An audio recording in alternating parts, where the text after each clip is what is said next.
Next भाग की शुरुआत होती है। तब हम देखते हैं सैन और उसके पापा हॉस्पिटल जाने के लिए घर के बाहर आते हैं। सैन के पापा कार ड्राइव करने के लिए जा रहे थे, तभी जुवोन के पापा उन्हें रोकते हैं और कहते हैं कि मैं कार चलाता हूँ, आप पीछे बैठ जाए। फिर वो कार में बैठ जाते हैं। जुवोन के पापा जुवोन को कहते हैं कि मैं इन्हें ट्रेन तक छोड़कर आता हूँ, तब तक तुम दोनों सो जाना। तभी जुवोन सैन को कहती है कि अस्पताल पहुँचने के बाद तुम मुझे टैक्स करना। उस पर वो हाँ कहता है। सैन बहुत ही ज्यादा टेंशन में था, इस वजह से उसे कुछ समझ में नहीं आ रहा था। तभी जुवोन के पापा उसे सीट बेल्ट लगाने के लिए कहते हैं। फिर वह अपना सीट बेल्ट लगाने के लिए जाता है, लेकिन उसके हाथ कांप रहे थे, इसलिए जुवोन के पापा उसका सीट बेल्ट बांध देते हैं और वहां से कार लेकर चले जाते हैं। उन्हें जाते जुवोन और हेजन देख रहे थे। जुवोन हेजन को कहती है सब ठीक तो होगा ना। वो कहता है कि आशा करते हैं कि सब ठीक होगा। उसके बाद हम देखते हैं कि सैन और उसके पापा हॉस्पिटल आ गए थे। तभी वह भागते हॉस्पिटल के अंदर चले जाते हैं। तभी वहां पर सैन के अंकल ऑपरेशन थिएटर के बाहर थे। उन्हें देखकर सैन के पापा उससे पूछते कि आप इतनी जल्दी जापान से कैसे आ गए। उस पर वह बताता है कि जापान से यहाँ आज की सुबह की फ्लाइट थी, मैं उससे ही यहाँ पर आ गया। सैन उन्हें पूछता है माँ कैसी है। वह बताते हैं कि अभी सर्जरी चल रही है, वह बहुत ही ज्यादा वीक है। सैन के पापा कहते हैं पता नहीं सर्जरी कैसे होगी। अंकल कहते हैं सब ठीक होगा। तभी अंकल सैन को देखकर कहते हैं कि 10 साल के बाद मैं तुम्हें देख रहा हूँ। सैन के पापा अंकल को पूछते हैं कि सोई कहाँ पर है। वह बताते हैं कि सोई मेड के पास है, मैंने उन्हें यहाँ पर सुबह आने को कहा है। तभी वो लोग वहाँ पर सर्जरी कंप्लीट होने का इंतजार करने लगते हैं। डॉक्टर सर्जरी करके बाहर आ जाते हैं, बताते हैं कि सर्जरी अच्छे से हुई, लेकिन अभी भी वो होश में नहीं है, हमें कुछ दिनों के लिए उन्हें ऑब्जर्वेशन में रखना होगा। यह सुनकर सैन नीचे ही बैठ जाता है। तभी उसके पापा उसे नोटिस करते हैं। तो दूसरी तरफ हम जुवोन उसके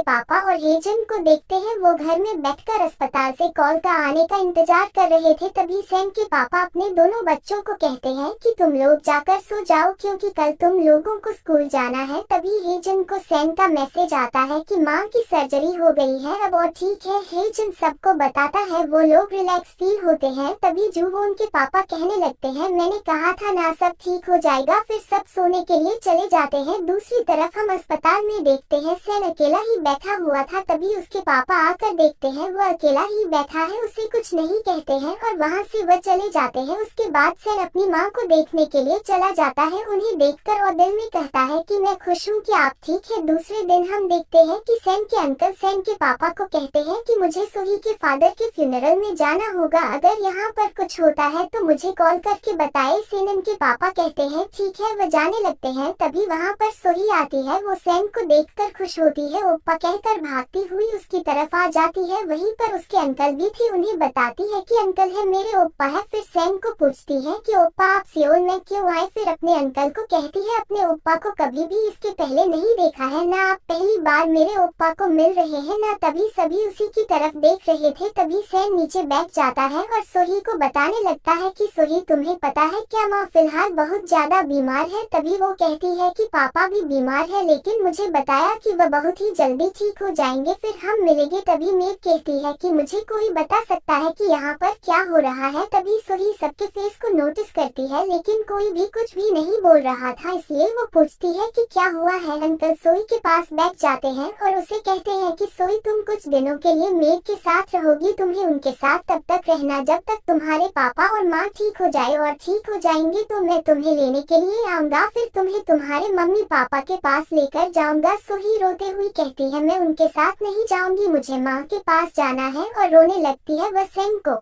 पकड़ लेती है और रोने लगती है, कहती है मुझे माँ के पास जाना है, मैं घर नहीं जाऊंगी, घर में मम्मी पापा नहीं है, मैं उनके बिना घर में अकेले नहीं रहूंगी। उसकी बातें सुनकर सैन उसे कहता है क्या मैं तुम्हारे साथ घर पर रहूं क्या। उसकी बातें सुनकर उसके पापा और उसके अंकल शौक से सैन की तरफ देखने लगते हैं। सोही सैन को पूछती है क्या सच में आप मेरे साथ घर में रहेगी। वो कहता है हाँ। ये सुन के सोही खुश होती है। तभी सैन के पापा उससे पूछते हैं कि तुम्हारा कहने का मतलब क्या है। तभी सैन कहता है कि अंकल हॉस्पिटल में रहेंगे तो वो सोही के पास नहीं होंगे, सोही अकेली हो जाएगी। तभी अंकल कहते हैं कि अगर तुम सोही के साथ रहना चाहते हो तो ये अच्छी बात है, इससे मुझे खुशी ही होगी। तभी सैन अपने पापा को कहता है कि पापा आपको मेरे बिना ही घर जाना होगा, मैं कुछ दिनों में वापस घर आ जाऊंगा। उसके पापा ओके कहकर वहाँ से बाहर चले जाते हैं। तभी सैन अपने पापा के पास आता है। तभी उसके पापा उसे कहते हैं कि तुम अभी बहुत छोटे हो, तुम अभी छोटी सी सोही की केयर ठीक से नहीं कर पाओगे। उस पर वह कहता है कि पापा मुझे ये करना ही होगा, आप चिंता मत करें और मैं स्कूल में एडमिशन लेने के लिए बहुत ही जल्दी आ जाऊंगा। आपने देखा कि माँ को कितनी गंभीर जख्म आई है, इस वजह से सोही माँ को नहीं देख सकती है। माँ बहुत ही जल्दी रिकवर हो जाएगी तो मैं वापस आ जाऊंगा। सोही अभी बहुत छोटी है, उसके साथ किसी बड़े का रहने की आवश्यकता है। तभी उसके पापा कहते हैं कि लेकिन तुम ही वहाँ पर क्यों रुकना चाहते हो। उस पर सैन कहता है फिर उसके पास कौन रुकेगा, कौन है जो ये कर सकता है। जब माँ ठीक हो जाएगी तो वो सबसे पहले सोही को देखना चाहेगी। अगर उसने सोही को देख लिया तो मैं समझ जाऊंगा कि अब वह दोनों ठीक है, फिर मैं घर वापस आ जाऊंगा। उसके बाद सैन के पापा रेस्टोरेंट पर जाते हैं। वहाँ पर जो उनके पापा थे वो उन्हें देखकर कहते हैं कि तुम आ गए, थके हुए हो। फिर उसे पीने के लिए टी देते हैं, कहते हैं कुछ खाने के लिए बना दूं क्या। फिर उन्हें पूछते हैं कि सैन कितने दिनों तक उनके साथ रहेगा। सैन के पापा कहते हैं शायद 2 या 3 दिन। फिर उदास होकर कहने लगते हैं कि सैन के माँ ने हमें छोड़ने के बाद वो अपनी जिंदगी अच्छे से क्यों नहीं जी पाए, उसे बहुत जख्म हुई है और सना को उसकी केयर करनी पड़ रही है। उसके बाद हम देखते हैं कि जुवोन, हेजन और पाक दाल साथ में बैठे हुए थे। तभी जुवोन पाक दाल को बताती है सैन के माँ का कार एक्सीडेंट सियोल में हुआ है, वो अपनी माँ की केयर करने के लिए सियोल के अस्पताल में है। उस पर पाक दाल कहती है कि फिर क्या वो कॉलेज नहीं जाएगा क्या। उस पर जुवोन कहती है कि उसके पास कॉलेज का अप्लाई करने का वक्त अभी भी बाकी है। तभी जुवोन कहती है कि जब भी सैन अकेला होता है तो वो ब्रेकफास्ट नहीं करता है, उसने आज भी ब्रेकफास्ट नहीं किया होगा। हेजन कहता है कि वह अकेला थोड़ा है, वह अपनी माँ के साथ अस्पताल में है, वहाँ पर उसकी सिस्टर सोही और अंकल भी साथ है। तभी जुवोन कहती है क्या वो लोग जानते हैं सैन को कब कब भूख लगती है। उसके बाद हम हॉस्पिटल में देखते हैं अंकल डॉक्टर से बात कर रहे थे। तभी सैन आता है, अंकल उसे बताते हैं सर्जरी सक्सेस हुई है मगर अभी तक तुम्हारी माँ को होश नहीं आया, ये कुछ ठीक नहीं लग रहा है, तुम्हें जाके उसे देखना चाहिए। उसके बाद सैन अपनी माँ को देखने के लिए जाता है। तब वह देखता है उसकी माँ को अभी तक होश नहीं आया है, उन्हें काफी चोटें आई थी, उनके ऊपर पट्टियां लगाई थी। तब उसे याद आता है बचपन में उसकी माँ उसे ही उसके बहन की मौत का जिम्मेदार समझकर उसे बातें सुनाती थी। जब उसकी माँ उसे मिलने के लिए 10 साल के बाद आई थी तब उसने हेजन को अपनी माँ के सामने कहा था हम ऐसे बच्चे हैं जिन्हें अपनी माँ ने ही छोड़ा है। जब सोही के नाम से उसके माँ ने उसे कॉल किया था तब सैन ने उन्हें कहा था मैंने आपको बार बार कहा है आप मुझे कॉल ना करें। तब उसके माँ ने उसे कहा था मुझे लगता है कि तुम मुझे तब तक नहीं देखना पसंद करोगे जब तक मैं बेड पर पड़ी ना रहूं या मर ना जाऊं। यह सुनकर उसे वक्त बहुत बुरा लगा था। फिर वो अपने माँ के हाथ को टच करता है। तभी उसे याद आता है कि जब वह बचपन में बीमार पड़ता था तब उसकी माँ उसके सर आने पर बैठकर पूरी रात उसकी केयर किया करती थी। फिर वो अपनी माँ के फेस की तरफ देखता है, अपनी माँ का हाथ छोड़ता है, कुछ पल के लिए वह वहीं पर रुक जाता है, फिर खुद को संभाल कर वहाँ से बाहर आ जाता है।